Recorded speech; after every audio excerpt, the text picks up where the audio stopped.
If you like our video, click the button to subscribe to our channel and get easy access to new content.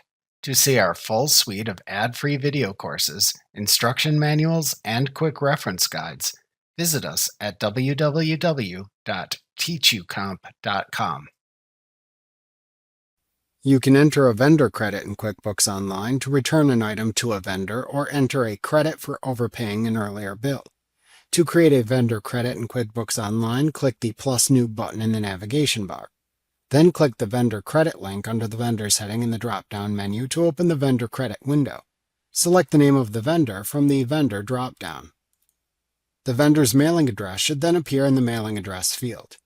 Enter the date of the credit into the payment date field. To enter a reference number for the vendor credit if needed, type it into the reference number field. Then fill out the remaining fields in the upper portion of the vendor credit like tags or location, if enabled, as needed. If not returning items or services from your products and services list, then use the Category Details section to select to which account to apply the vendor credit. You most often select the matching account from the original bill for which you received the vendor credit. Alternatively, if returning items or services from your products and services list, select the items to return from the Item Details section instead. To enter a note about the vendor credit, type it into the memo field.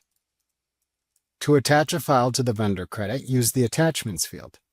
In the toolbar at the bottom of the window, you can cancel the vendor credit by clicking the Cancel button.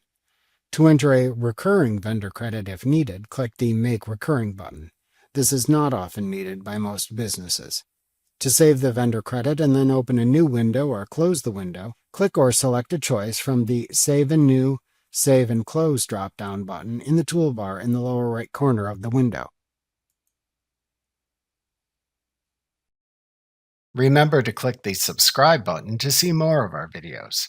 See our full suite of courses, instruction manuals, and quick reference guides at www.teachucomp.com.